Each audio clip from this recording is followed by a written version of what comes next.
नमः। श्रीरामचन्द्राय नमो नमः। श्रीगुरुचरण सरोज रज निज मनु मुकुर सुधारि। बरनौ रघुबर बिमल जसो जो दायको फल चारि। बुद्धिहीन तनु जानिके सुमिरो पवन कुमार। बल बुद्धि विद्या देहु मोहि हरहु कलेश विकार।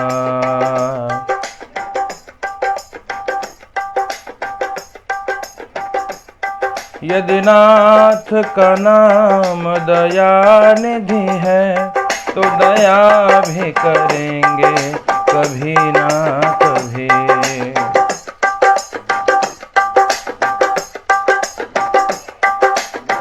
रामाय रामभद्राय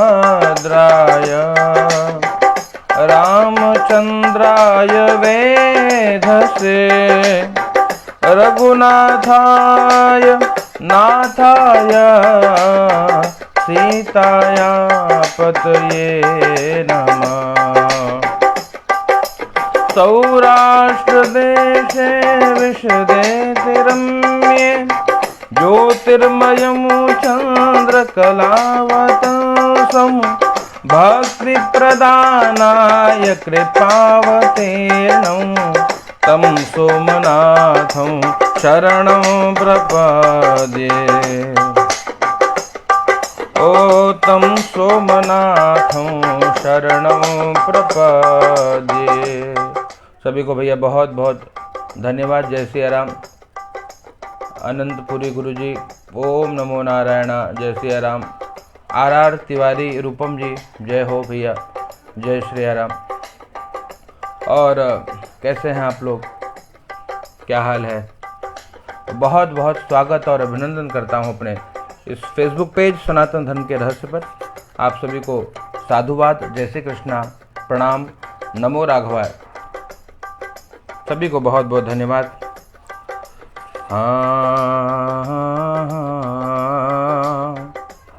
प्रभु आ जाओ एक बार। बहुत सुंदर गीत। मेरा श्री वैष्णव परिवार, प्रभु आ जाओ एक बार। प्रभु आ जाओ, प्रभु आ जाओ, हरि आ जाओ, हरि आ जाओ। मेरी बिगड़ी बात बना जाओ, नित बहती असुवन धार। हरि आ जाओ एक बार। मेरा छोटा सा परिवार, हरि आ जाओ एक बार। तंत्राचार्य विश्वनाथ जी भैया, जय विश्वनाथ जी की बहुत बहुत धन्यवाद। जय श्री राम। आर तिवारी रूपम भैया जय हो। बहुत बहुत साधुवाद, बहुत बहुत अभिनंदन है, वंदन है आप सभी का। आइए कुछ विशेष चर्चा कि कौन से रत्न के साथ कौन सा रत्न नहीं पहनना चाहिए। निषिद्ध रत्न क्या होता है, मतलब किस रत्न के साथ दूसरा कौन सा रत्न न पहने।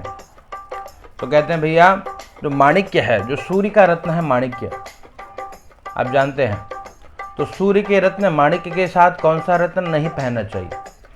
तो बताते हैं भैया उसके साथ नीलम न पहनिए, क्योंकि शनि और सूर्य की शत्रुता जगत विदित है। तो माणिक्य के साथ नीलम नहीं पहनना चाहिए, नीलम धारण नहीं करना चाहिए। माणिक्य के साथ गोमेद धारण नहीं करना चाहिए।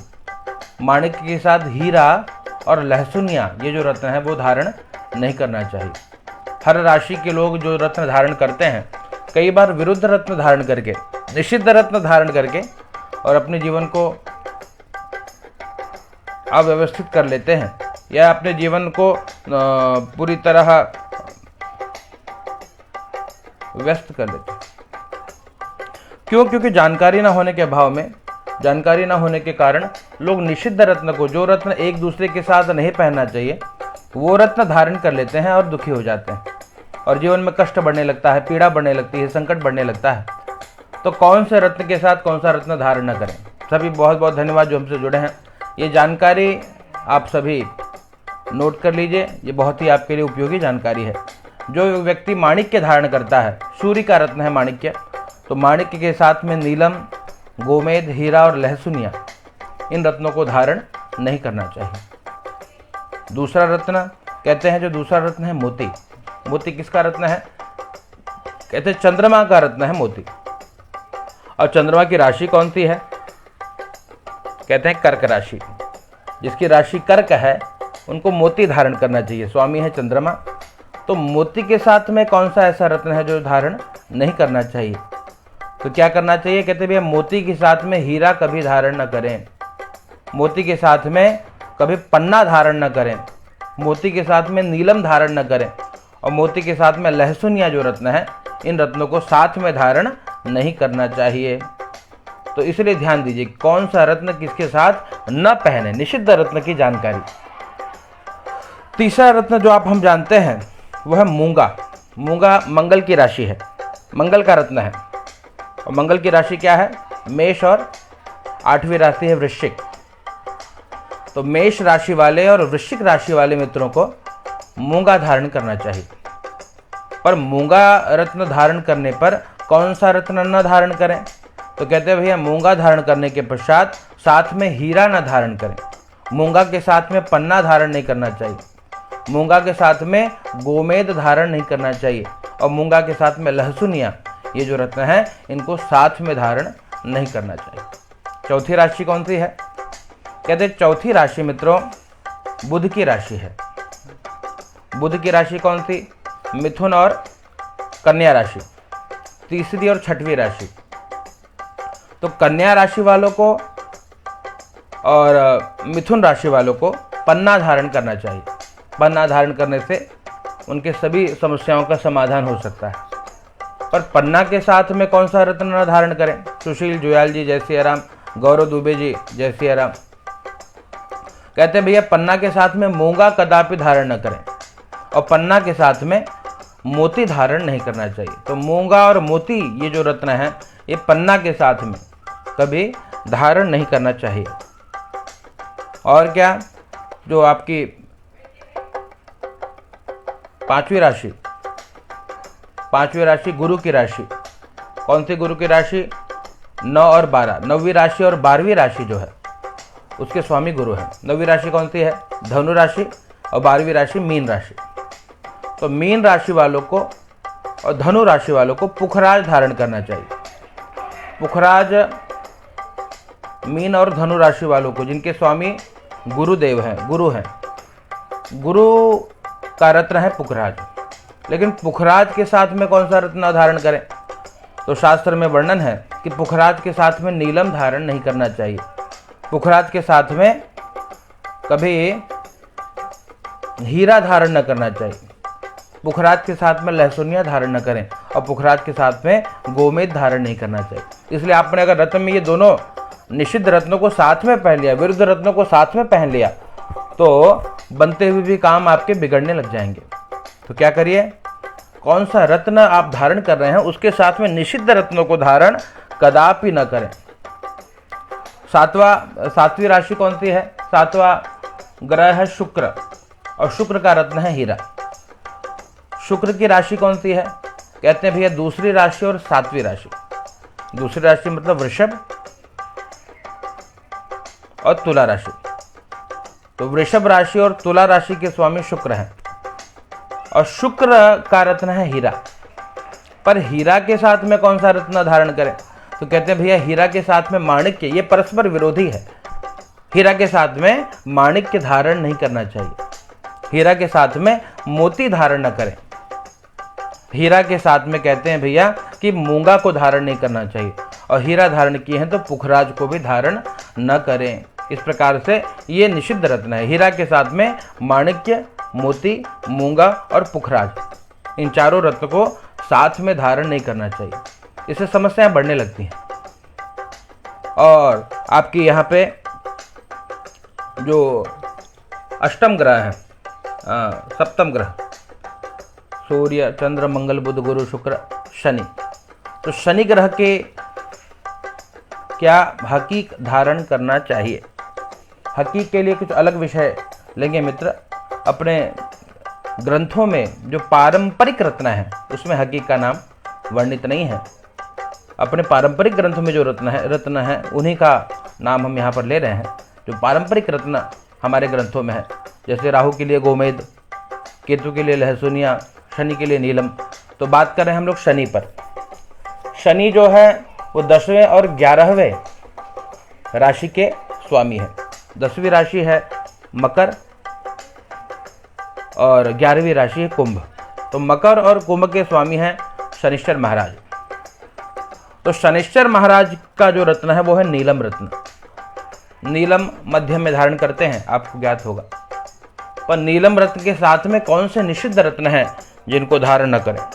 तो कहते हैं भैया नीलम के साथ में माणिक्य को धारण नहीं करना चाहिए, नीलम के साथ में मोती धारण नहीं करना चाहिए, और नीलम के साथ में पुखराज भी धारण नहीं करना चाहिए। माणिक्य, मोती और पुखराज ये नीलम के साथ में धारण नहीं करना चाहिए। और इस प्रकार से जो हमारा अष्टम रत्न है गोमेद रत्न, गोमेद जो है राहु का रत्न है। राहु पीड़ित व्यक्ति इसे धारण करते हैं, पर राहु के इस ग्रह के साथ गोमेद के साथ में किस रत्न को धारण न करें? तो शास्त्र में वर्णन है कि भैया गोमेद के साथ में माणिक्य को धारण न करें, गोमेद के साथ में मोती को धारण न करें, और गोमेद के साथ में पुखराज को कदापि धारण नहीं करना चाहिए। और भैया इस प्रकार से जो आपका नवम रत्न है, नवा ग्रह केतु, केतु ग्रह के स्वामी जो हैं, केतु ग्रह जो है उनका रत्न है लहसुनिया। तो लहसुनिया जो रत्न है उसके साथ में किस रत्न को न धारण करें? तो यदि आपने लहसुनिया धारण किया हुआ है तो लहसुनिया के साथ में मोती को कदापि धारण न करें। लहसुनिया के साथ में माणिक्य को धारण नहीं करना चाहिए। लहसुनिया के साथ में पुखराज जो रत्न है वो साथ में धारण न करें, और लहसुनिया के साथ में मूंगा धारण न करें। इस प्रकार से ये परस्पर निषिद्ध रत्न है जिसकी हमने जानकारी दी। और क्या करना चाहिए? बहुत समस्या हो जीवन में तो आप जड़ भी धारण कर सकते हैं। यदि आपके पास धन नहीं है तो फिर क्या धारण करें? कौन सा रत्न ले? रत्न को वहन करने की क्षमता नहीं है, धन का अभाव है, तो क्या करें? कहते भैया जब जीवन में धन का अभाव है, रत्न नहीं खरीद पा रहे हैं, तो शास्त्रों में जड़ का वर्णन है। आप जड़ी को धारण कर सकते हैं, और जड़ को धारण करने से भी आपके कष्ट दूर हो सकते हैं। तो यदि आपको इस विषय में कोई जानकारी चाहिए, नीचे कमेंट करिएगा कि आपके कौन से ग्रह कमजोर हैं जिसके आप रत्न नहीं ले पा रहे हैं, तो कौन सी जड़ धारण करें। आप नीचे कमेंट करिएगा, हम आपको अवश्य बताएंगे। राजेश दुबे जी जय हो भैया। ज्ञानेंद्र शुक्ला गुरु जी जय हो। किस ग्रह से आप पीड़ित हैं और किसका रत्न आपको चाहिए और रत्न नहीं ले पा रहे हैं, तो ऐसा कौन सा जड़ है जिसको आप धारण करके ग्रह शांति कर सकते हैं, ग्रहों के कष्टों से मुक्ति पा सकते हैं? नीचे कमेंट अवश्य करिएगा, हम आपको अवश्य बताएंगे। तब तक भगवान से गुरुजी आपसे मिलना नहीं हो पा रहा, आप घर पे आ जाइए। रविंद्र तिवारी जी आप तुरंत घर पे चले आइए, तुरंत मिलना हो जाएगा। एकदम स्वागत है आप सभी का। ज्ञानेंद्र जी आप भी यहाँ पे बहुत बहुत स्वागत है, आप साथ में आइए, भजन करेंगे। क्योंकि जीवन में बहुत कष्ट है तो एक काम तो कर सकते हैं कि भगवान का भजन किया जाए, तो भगवान के भजन से सभी कष्ट दूर हो जाते हैं। संतोष शुक्ला जी भैया नमो राघवाय, जय श्री कृष्णा। तो आइए आपको वो भी जानकारी प्रदान करूं। सूर्य ग्रह की शांति के लिए कौन सा जड़ धारण करें? अगर आप नए हैं तो पेज को लाइक करिए, वीडियो को शेयर करिए और कमेंट अवश्य करिए। पंडित हिमांशुधर शास्त्री जी जय सिया राम। जिसका सूर्य कमजोर है, सूर्य ग्रह खराब है और महाराज वो माणिक्य नहीं खरीद पा रहा है, तो क्या धारण करें? तो कहते हैं भैया जिसका सूर्य ग्रह कमजोर है तो उस व्यक्ति को बेल, आप जानते हैं बेल जो शिव जी को चढ़ता है, बेल पत्र, बेल की जड़, बेल की जड़ को सुखा करके और उसको भैया गुलाबी या लाल धागे में रविवार को धारण कर लीजिए। बेल की जड़ को धारण करने से कहते हैं भैया सूर्य ग्रह की शांति होती है। गुरपाल सिंह जी आप कहाँ से हो? हम भैया वैसे मूलतः जौनपुर के निवासी हैं, जौनपुर उत्तर प्रदेश। इस समय हम मुंबई में हैं, डोंबिवली में। स्वागत है आपका। सात्विक चतुर्वेदी जी जय श्री कृष्णा। शुभम बिलोरे जी, जय श्री राम। तो कहते हैं चंद्रमा के लिए, चंद्रमा ग्रह की शांति के लिए खिरनी का ग्रहण, क्या बात है। हरिश्चंद्र सोनी जी, चंद्र ग्रह कमजोर है आपका, तो कहते हैं खिरनी का जो जड़ है वो सफ़ेद डोरे में, सफ़ेद धागे में सोमवार को उसको धारण कर सकते हैं, खिरनी का जड़। तो इस प्रकार से जो खिरनी का जड़ है वो आप सफ़ेद धागे में सोमवार को धारण करिए। कुमुद किशोर शर्मा जी, जय श्री सीताराम। विनायक पाठक जी, सादर प्रणाम। नमो राघवा भैया। इस प्रकार से जो तीसरा ग्रह है भैया वह है मंगल। मंगल का रत्न है मूंगा, आप जानते हैं, पर जड़ कौन सी है। मूंगा न खरीद पाए तो कौन से जड़ धारण कर ले जिससे शांति मिले। तो मूंगा ग्रह यदि आपका कमजोर है तो आप एक जड़ धारण कर सकते हैं। वो जड़ है भैया, कहते हैं अनंत मूल की। अनंत का जो मूल है उसको यदि आप, उसके जड़ को आप लाल डोरे में, लाल धागे में मंगलवार को धारण करेंगे तो मंगल ग्रह की शांति होगी। मेरे पास पैसा टिकता नहीं है, बहुत मुश्किल से आता है, क्या करें गुरुजी। जीत राजपूत जी, पैसा टिकाने के लिए सबसे श्रेष्ठ उपाय आपको बताऊं, श्री सूक्त कनक धारा आदि का अनुष्ठान प्रारंभ करिए। श्री सूक्त और कनक धारा का अनुष्ठान, इतना दिव्य अनुष्ठान अगर आप स्वयं न कर पाएँ तो हमारे यहाँ वैदिक ब्राह्मणों के द्वारा ये संपादित होता है। आप कुछ राशि, कुछ दक्षिणा भेज करके यहाँ भी करा सकते हैं। तो श्री सूक्त और कनक धारा का अनुष्ठान। पंडित हिमांशुधर शास्त्री जी, आपसे मिलना चाहता हूँ इस समय भैया मैं मुंबई में हूँ, जरूर आप आइए। मुंबई में ठाणे, डोंबिवली, कल्याण, जहाँ कहीं आप आएँ आप हमें संपर्क करिएगा, अवश्य आपसे मिलेंगे। गुरुजी नीलम असली कहाँ से मिलेगा, कितने का? नीलम बहुत महंगा रत्न है गुरुपाल जी। नीलम आप पकड़ लीजिए, असली रत्न आप 5,000 रुपये पर कैरेट कम से कम पकड़िए। तो नीलम जो है 5,000 रुपये पर कैरेट मिनिमम आप नॉर्मल पकड़िए। तो जितना कैरेट आपको लगे, 8 कैरेट आप हिसाब लगा लीजिए। यहाँ मिल जाता है, हमारे यहाँ काफ़ी रत्न वाले हैं जो आपको रत्न प्रदान करा देते हैं सर्टिफिकेट के साथ में। तो यहाँ पर हम बात कर रहे थे संतोष शुक्ला जी, भैया जिसे कुछ पता नहीं है, अपनी राशि वगैरह पर बहुत कष्ट है, तो वो कौन सी जड़ धारण करे, क्या बात है। अब एक प्रश्न आता है कि जिसे कुछ पता नहीं है राशि वगैरह और बहुत कष्ट में है, तो देखिए आप जिस नाम से पुकारे जाते हैं, संतोष जी आपके लिए बता रहा हूँ, आपका जो नाम है उस नाम राशि को लीजिए। जैसे गोसा, शिशु, सदबिखा है ना, सदबिशा नक्षत्र है, तो जिसकी जो नाम राशि है उसी राशि के अनुसार जड़ को धारण करिए, आपको लाभ मिलेगा, है ना, उसी राशि के अनुसार। तो आप जो आपका पुकार नाम है उसके अनुसार आप अपने रत्न को या अपने जड़ को धारण करिए, इससे भी विशेष लाभ प्राप्त होगा। जीत राजपूत जी भैया, जय सिया राम। कनक धारा का पाठ कैसे और कितने दिन करना है?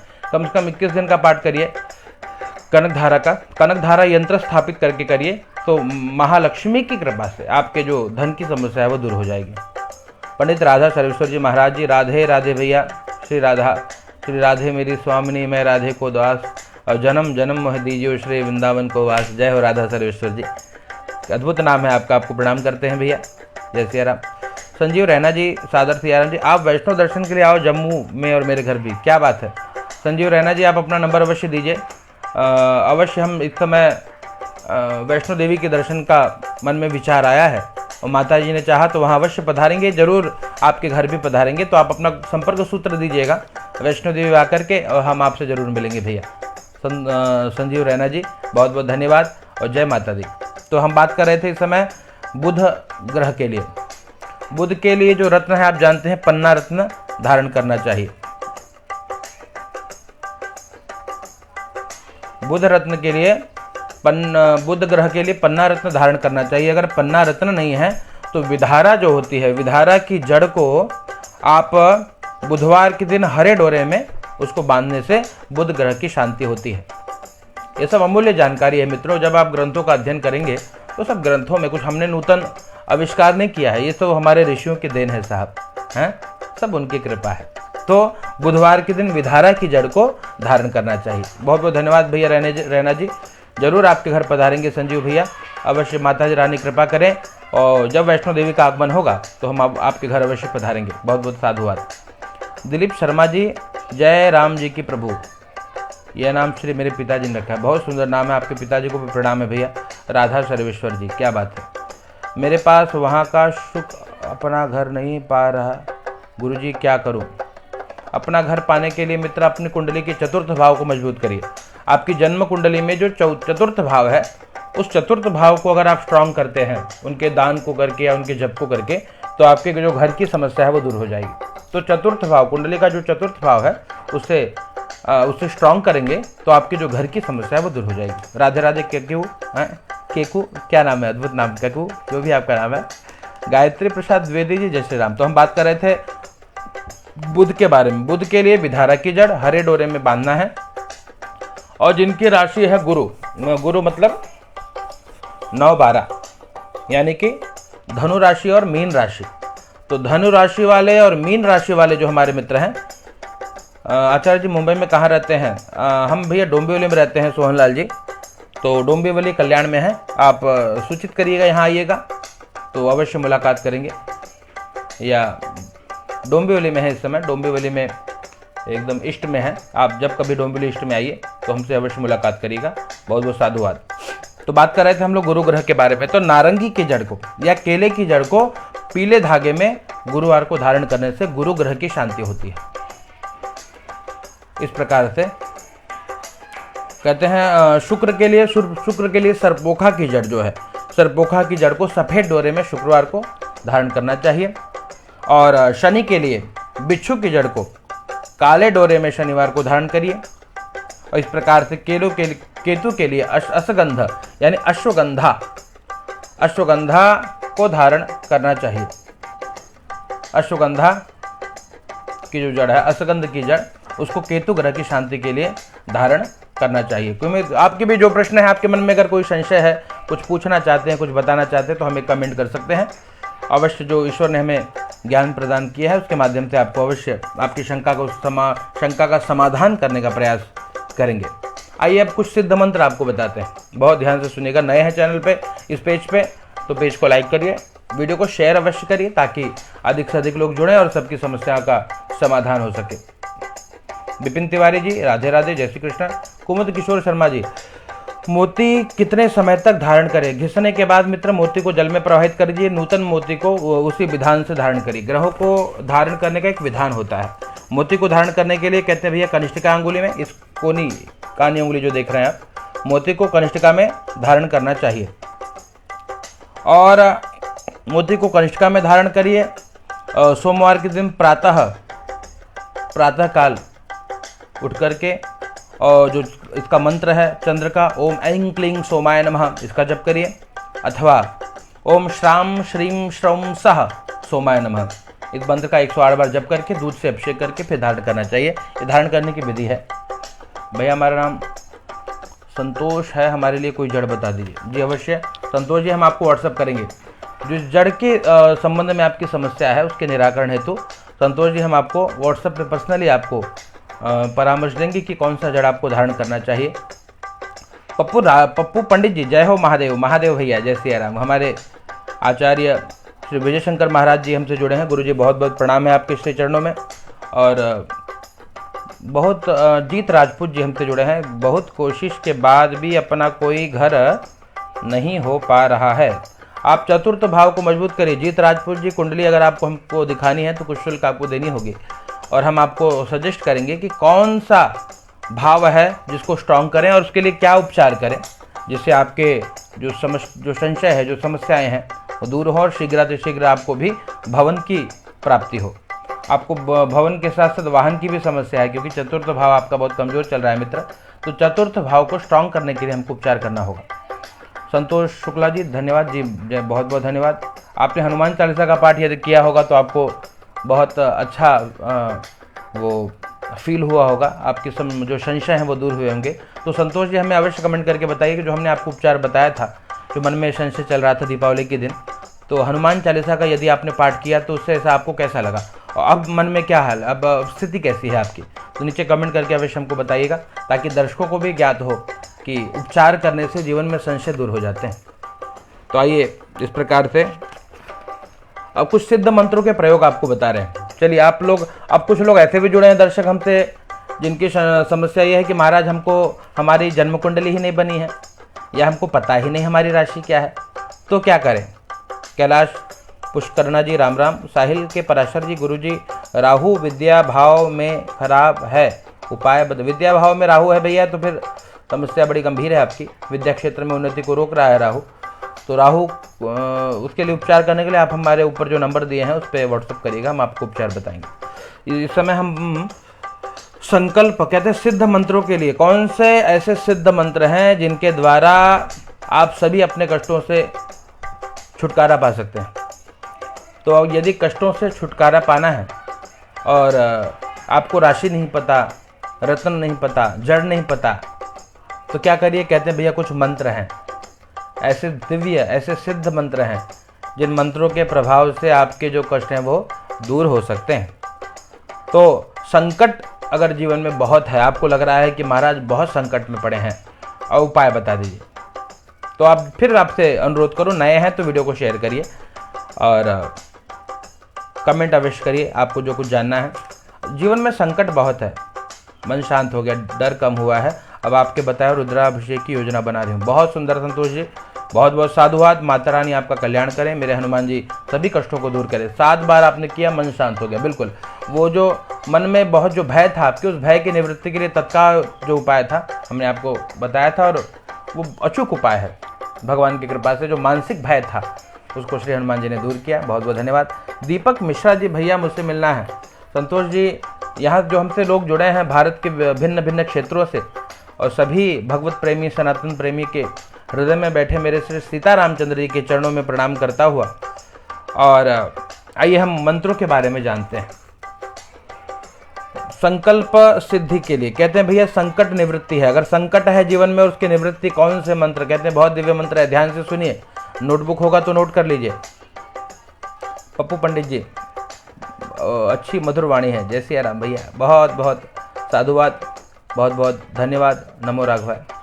तो हम चर्चा कर रहे थे संकट निवृत्ति के लिए मंत्र, आप नोट कर सकते हैं, बहुत दिव्य मंत्र है। कृष्णाय वासुदेवाय हरये परमात्मने प्रणत क्लेशनाशाय गोविंदाय नमो नमः। ये दिव्य मंत्र है। इस मंत्र का यदि आप पाठ करें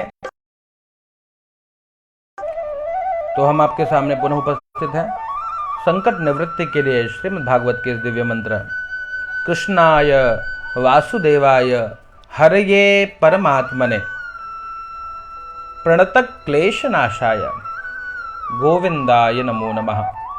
इस दिव्य मंत्र का जप करिए, आपके सभी संकट मेरे परमात्मा की कृपा से दूर हो जाएंगे। कृष्णाय वासुदेवाय हरये परमात्मने प्रणत क्लेशनाशाय गोविंदाय नमो नमः।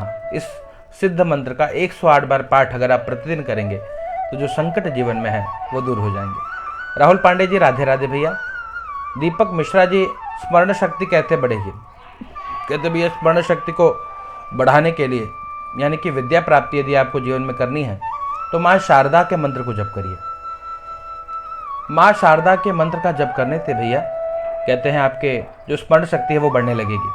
क्या करिए, कहते भैया माँ शारदा का दिव्य मंत्र है, माँ शारदे नमस्तुभ्यं काश्मीरा पुरवासिनी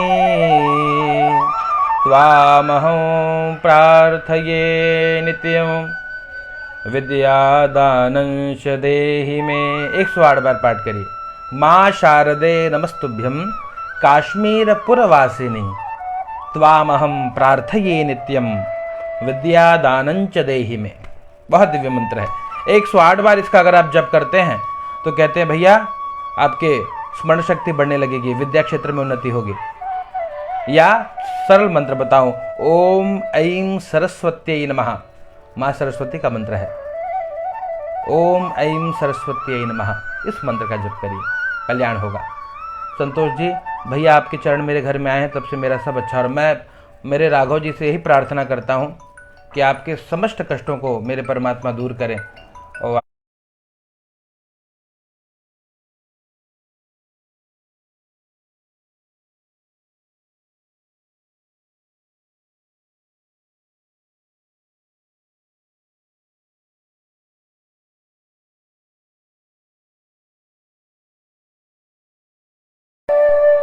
नेटवर्क की समस्या के कारण थोड़ा थोड़ा वीडियो बाधित हो रहा होगा, फिर भी तो परहित जो है वो धर्म कर्म है, इसलिए जितना हो उतना परहित होता रहे।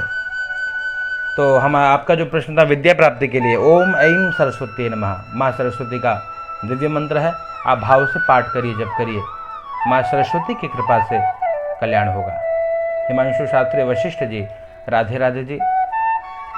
और कहते जीवन में मुक्ति की यदि कामना है, नहीं सुन पाए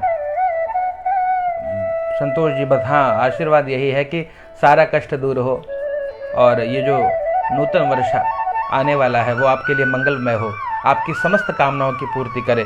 और वो जो मृत्यु का भय, किसी ज्योतिषी जी ने संतोष जी को बताया कि ये अंतिम समय है आपका, और तो उन ज्योतिषी को भी भगवान सदगति दे। क्योंकि इनके घर गया था मित्रों, आपको एक अनुभव शेयर करूं, जन्म कुंडली का दर्शन किया मैंने और प्रश्न कुंडली बनाई मैंने इस प्रश्न के निराकरण हेतु कि क्या वास्तव में इतनी मारण दशा चल रही है कि व्यक्ति का जीवन जाने वाला है, पर ऐसा कुछ नहीं था। इसलिए जिन्हें ज्योतिष का ज्ञान नहीं है वो भी अगर ज्योतिषीय परामर्श देने लग जाएं तो व्यक्ति के मन में ज्योतिष के प्रति, शास्त्रों के प्रति अविश्वास उत्पन्न होने लगता है।